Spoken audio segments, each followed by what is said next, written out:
राम राम सारे भैया ने स्वागत आप सभी का अक्की व्लॉग्स चैनल पे। भाई मैं छोड़ चुका था यूट्यूब क्योंकि यार ना तो टाइम मिल रहा था और फिर कुछ और भी एक प्रॉब्लम हो गई थी, तो इसलिए मैं ऑलमोस्ट छोड़ चुका था यूट्यूब। लेकिन भाई मेरे को काफ़ी बच्चों के डीएम्स आए, बहुत क्वेश्चंस आए, बच्चों को कुछ दिक्कत बहुत मतलब मैं बता नहीं सकता। मतलब मेरे को सपोर्ट भी मिला, मेरे को बहुत अच्छा लगा कि मैं किसी की मदद कर पा रहा हूँ और किसी को रियलिटी बता पा रहा हूँ। तो भाई आज हम उन्हीं में से किसी एक टॉपिक के ऊपर बात करने वाले हैं, और जो सबसे ज़्यादा मेरे से पूछा गया है वो है अपना पाथवे, कि भाई सिंगापुर से पाथवे कैसे काम करता है। क्या हम सिंगापुर से बिना आइलेट्स जा सकते हैं जर्मनी, यूके, ऑस्ट्रेलिया या फिर कनाडा। तो भाई आज हम पाथवे के ऊपर बात करेंगे और इसकी रियलिटी क्या है, क्योंकि भाई मेरी भी मिसअंडरस्टैंडिंग थी जब मैं यहाँ पे आया। मेरे दिमाग में कुछ और था और यहाँ पे आने के बाद रियलिटी कुछ और ही मिली है। तो चलिए करते हैं वीडियो को स्टार्ट। तो भाई सबसे पहली बात कि आइलेट्स के बिना क्या आप सिंगापुर में पढ़ने के बाद किसी और कंट्री में जा सकते हो? तो भाई उसका जवाब है नहीं। आइलेट्स के बिना आप सिंगापुर के अलावा कहीं भी नहीं जा सकते हो भाई। जो एजेंट्स आपको बोलते हैं कि आप सिंगापुर में 1 साल स्टडी कर लो या फिर आप हॉस्पिटैलिटी का कोर्स कर लो, ओटीपी लगवा लो, मतलब 6 महीने काम कर लो वहाँ पे, उसके बाद आपको आगे भेज देंगे। तो भाई ऐसा कुछ नहीं है, सब फेक है। आपका यहाँ कोई भी ऐसा कोई एजेंट नहीं है भाई जो आपको बिना आइल्स आपको जर्मनी, यूके या फिर कहीं भेज सकती है। कोई भी यूनिवर्सिटी आपको नहीं भेज सकती, आपको आइल्स करना ही पड़ता है, क्योंकि भाई वो कॉलेजेस की डिमांड नहीं होती, वो एम्बेसी की भी डिमांड होती है, और एम्बेसी आपको कभी भी वीज़ा नहीं देगी बिना आइल्स। तो ये चक्कर है। और भाई रही दूसरी बात कि पाथवे काम कैसे करता और इसकी रियलिटी क्या है। क्या हम किसी भी कॉलेज में एडमिशन ले लें? क्या हम डायरेक्टली पाथवे मतलब वो काम करेगा? कॉलेज हमको डायरेक्ट भेज देगा, वो खुद मतलब सारी प्रोसेस करेगा? तो ये सवाल काफ़ी बच्चों ने पूछा है। तो भाई उसका जवाब शायद आपको सुन के अच्छा ना लगे, लेकिन कोई कॉलेज आपको नहीं भेजता भाई यहाँ से। यहाँ बड़ा गंदा झूठ बोलते हैं भाई, स्पैम करते हैं सबके साथ। भाई वहाँ से आए थे एजेंट्स, बोलते हैं आप एक बार 1 साल की स्टडी कंप्लीट कर लो, आप अटेंडेंस रख लो या आप एक बार पास हो जाओ, आपको कॉलेज डायरेक्ट खुद भेज देगा। लेकिन भाई ऐसा कुछ नहीं है, कोई आपको नहीं भेजता। यहाँ पे आपको बोलेंगे आपका जैसे ही कोर्स कंप्लीट होगा या तो आप वापस अपने इंडिया चले जाओ, या फिर आपको बोलेंगे कि भाई हम एडमिशन करवा देंगे, आप जहाँ चाहो वहाँ करवा देंगे, लेकिन आपकी स्टडी यहाँ पे ही होगी। ये है भाई इनका पाथवे। भाई सुन के बहुत बुरा लगा था, मेरे को बहुत गुस्सा आया था। मेरा 1 महीने से इसी चीज़ के ऊपर दिमाग ख़राब था। मैं इसीलिए वीडियो नहीं बना रहा था, क्योंकि मेरा भी कोर्स कंप्लीट होने वाला है। तो मैंने इंक्वायरी की तो ये बोल रहे हैं कि आप हम जहाँ चाहो आप एडमिशन दिला देंगे, मतलब यूनिवर्सिटी आपको जो चाहे वो मिल जाएगी। आपको ये जर्मनी की चाहिए, आपको स्कॉटलैंड, जो अपना क्या नाम है, कनाडा, ऑस्ट्रेलिया, आपको जहाँ की भी चाहिए ये कॉलेज में एडमिशन दिलवा देंगे उसी यूनिवर्सिटी में। लेकिन कहेंगे कि आपको स्टडी यहाँ पे ही करनी पड़ेगी, आपको मटेरियल उनका प्रोवाइड होगा। भाई बुद्धू है क्या भाई, क्या बताएं। मतलब यही है भाई सीन, कोई कॉलेज आपको नहीं भेजता। और पाथवे का फ़ायदा भाई है फ़ायदा, मैं ये नहीं कह रहा कि सिंगापुर में पढ़ने का फ़ायदा नहीं है, लेकिन कॉलेज आपको नहीं भेजेगा। कोई भी कॉलेज अपने थ्रू या फिर खुद आपकी मदद नहीं करेगा। हाँ बट ये है, अगर आप सिंगापुर में पढ़ते हो, आपका ईयर गैप, आपका पीछे की परसेंटेज 12th 11th या फिर बैचलर्स में आपकी जो भी मतलब अगर आपकी ग्रेड्स ख़राब है तो वो चीज़ें कवर हो जाती हैं। यह सबसे मेन फ़ायदा भाई सिंगापुर में पढ़ने का। और रही बात दूसरी कि अगर आप सिंगापुर में 1 साल पढ़ लेते हो तो उसके बेनिफिट्स क्या क्या हैं, कैसे आप उसको यूज़ में ले सकते हो, कैसे आपको फ़ायदा है उसका। मैं ये नहीं कह रहा भाई यहाँ पे आके पढ़ने में फ़ायदा नहीं है, बट एक बात बता रहा हूँ कि जैसे यहाँ सिंगापुर से जो ये पाथवे है ना कि आपको बेनिफिट होता है। कुछ यूनिवर्सिटीज़ अपने इंडिया में भी ऐसी हैं, कुछ कॉलेजेस हैं जो आपको ये अपॉर्चुनिटी देते हैं। अगर आप यहाँ ना आना चाहें, क्योंकि भाई यहाँ पे खर्चा होता है, अगर आप यहाँ पे ना आना चाहें तो आप वहाँ पे भी कर सकते हैं। बट यहाँ पे आपका एक प्लस पॉइंट रहता है कि आपकी प्रोफाइल अच्छी हो जाती है, उससे आपको आगे फाइलिंग करने में आसानी होती है। तो भाई पाथवे का सीन कुछ ऐसा है कि आप जैसे ही अपना कोर्स कंप्लीट करते हो, डिप्लोमा करते हो या फिर 1 साल की अपनी बैचलर्स, मतलब डिप्लोमा ही कह सकते हो उसको, आप डिप्लोमा करते हो, उसके बाद आप फाइलिंग खुद करनी होगी। आप एजेंट पकड़िए या आपका जो पहले एजेंट है आप उसी से करवाइए, जैसे चाहे आप वैसे कर सकते हैं। बट कॉलेज आपकी मदद नहीं करेगा उस चीज़ में, तो आपको खुद फाइलिंग करनी पड़ेगी। और बच्चों के लग जाते भाई वीज़े, बट आइल्स चाहिएगा भाई। हाँ ये फ़ायदा, आप सिंगापुर में आओगे, इंग्लिश कंट्री में रहोगे तो यार ऑटोमेटिकली इंग्लिश आपकी इम्प्रूव हो जाएगी।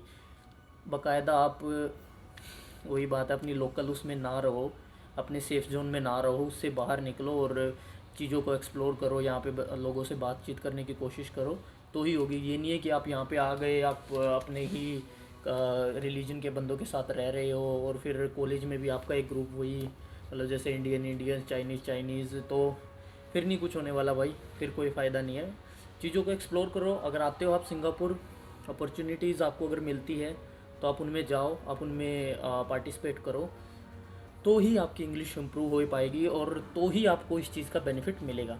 तो भाई बेनिफिट कुछ बता रहा हूँ, जैसे कि मैं फाइलिंग आप खुद कर सकते हो, उसमें आपके काफ़ी प्लस पॉइंट रहते हैं। अगर आप सिंगापुर में 1 साल पढ़ चुके हो, उसके बेसिस पे आपको वीज़ा जल्दी मिलता है, आपका ऑफ़र लेटर बहुत जल्दी आता है ऑस्ट्रेलिया कनाडा से, क्योंकि आप एक इंग्लिश कंट्री में 1 साल पढ़ चुके हो। तो इसका ये फ़ायदा है। और एक आपको स्कॉलरशिप ठीक ठाक मिल जाती है। मैंने अपने उस पर रिसर्च किया भाई, तो मेरे 2-3 दोस्त हैं, तो उन्होंने जब इंडिया से अप्लाई किया था तो उनको इतनी स्कॉलरशिप नहीं हुई थी, और यहाँ पे 1 साल पढ़ने के बाद जब उन्होंने अप्लाई किया तो उनकी स्कॉलरशिप अच्छी आई थी। तो एक ये फ़ायदा कि आपको स्कॉलरशिप अच्छी मिल जाएगी, और बाकी आपको खुद ही अप्लाई करना पड़ेगा।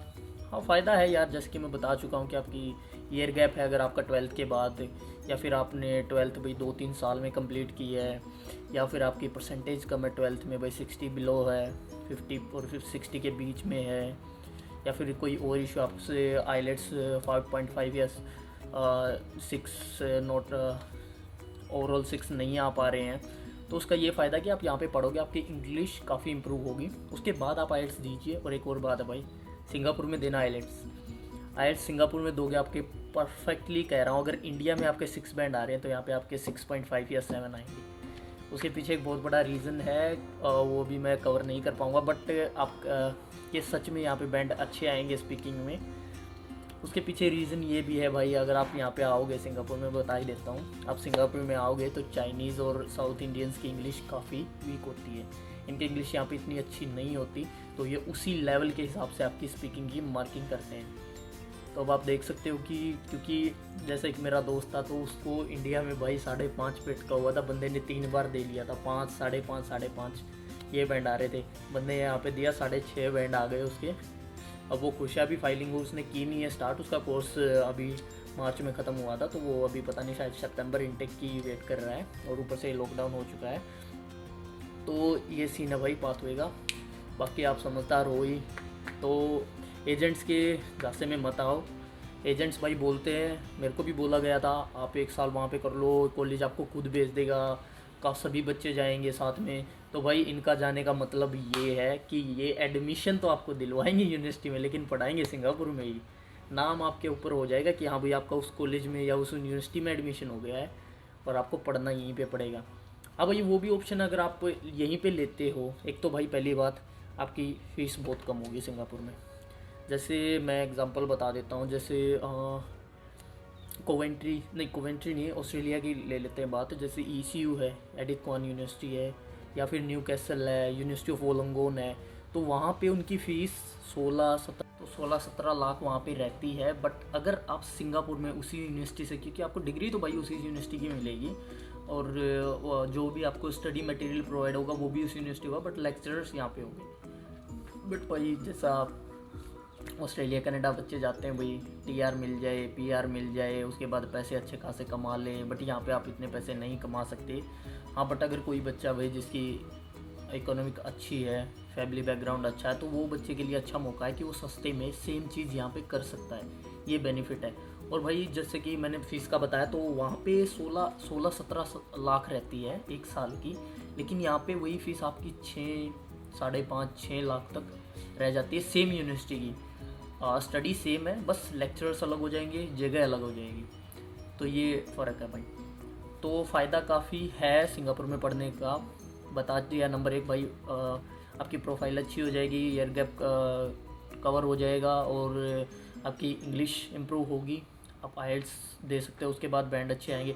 हाँ भाई एक और प्लस पॉइंट काफ़ी इंपॉर्टेंट, जैसे कि आप इंडिया से अप्लाई करते हो, इंडिया से अगर आप अप्लाई करते हो तो आपका ऑस्ट्रेलिया या उनके लिए इंटरव्यू आता है, लेकिन अगर आपने सिंगापुर में 1 साल स्टडी कर ली है तो उसके बाद आपका इंटरव्यू नहीं आएगा, वो इंटरव्यू आपका हट जाएगा वहाँ से। और मतलब काफ़ी प्लस पॉइंट मिलते हैं, तो ये भी एक काफ़ी अच्छा पॉइंट पाया, क्योंकि कुछ बच्चे भाई इंटरव्यू से काफ़ी डरते हैं, जो क्योंकि भाई लगता है, सबको डर लगता है, एम्बेसी का इंटरव्यू इतना वो तो होता नहीं, तो नर्वस हो जाते हैं सभी, तो वो आपका हट जाएगा अगर आप सिंगापुर में 1 साल स्टडी कर चुके हो तो। लेकिन भाई इतनी आसान नहीं है, अगर कोई आईटी वगैरह में आ रहा है तो वो भाई पढ़ना पड़ेगा।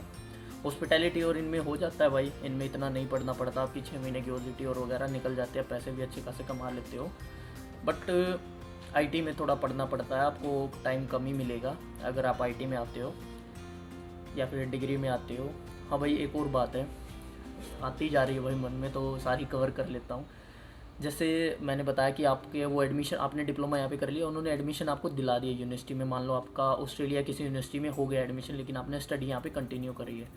जैसे ही आपका 1 सेमेस्टर कंप्लीट होता है, आप वहाँ पे अप्लाई कर सकते हो, क्योंकि आपका एडमिशन ऑलरेडी उस यूनिवर्सिटी में रजिस्टर आप हो चुके हो, आप ऑलरेडी उस यूनिवर्सिटी के एक स्टूडेंट हो, बस आप अपनी प्लेस चेंज करना चाहते हो, तो वो आप चीज़ बहुत आसानी से कर सकते हो, बहुत बच्चे करते हैं।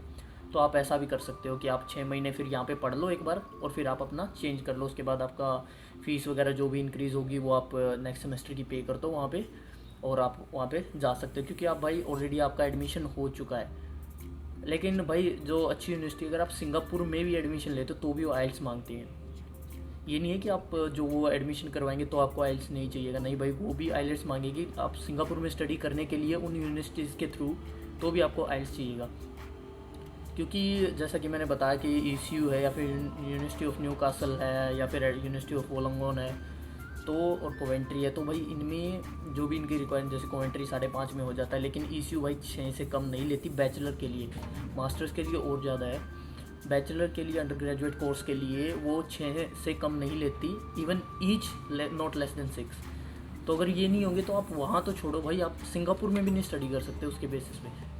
5.5 चल जाता है सिंगापुर में अगर आप रहते हो, लेकिन अगर आप डायरेक्ट ऑस्ट्रेलिया जाना चाहते हो तो 6 या 6.5 ट्राई करो। 6 तो भाई उनकी रिक्वायरमेंट है, तो थोड़ा सा ज़्यादा ही रखो उससे कि 6.5 आ जाए। तो ये भाई पाथवे का सीन, एजेंट्स के जासे में मत आओ, वो भाई बहकाते हैं, हम बेच देंगे, हम ये कर देंगे, वो कर देंगे, आप एक बार वहाँ पे 1 साल पढ़ लो। घंटा नहीं करते भाई, आपका रिप्लाई तक नहीं करेंगे। यहाँ कॉलेजेस हाथ उठा देंगे 1 मिनट में, बोलेंगे हम तो करवा रहे हैं पाथवे, उनका पाथवे का मतलब यही होगा कि आप पढ़ो यहाँ पे, हम एडमिशन वहाँ पे करवा देंगे।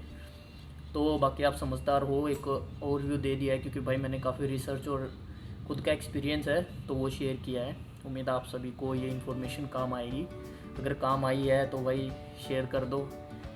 दोबारा आ चुके हैं यूट्यूब पे, अब रेगुलर वीडियो आती रहेंगी। काफ़ी सपोर्ट मिला, काफ़ी भाइयों के मैसेज आए, तो मैंने देखा यार काफ़ी बच्चों के साथ बुरा भी होता है, वो भी आप, मेरे को कुछ इंसिडेंट भी मिले हैं, तो वो भी मैं आगे वाली वीडियोज़ में ज़रूर शेयर करूँगा। तो भाई चैनल को सब्सक्राइब कर दीजिए, मिलते हैं अगली वीडियो में। जय हिंद।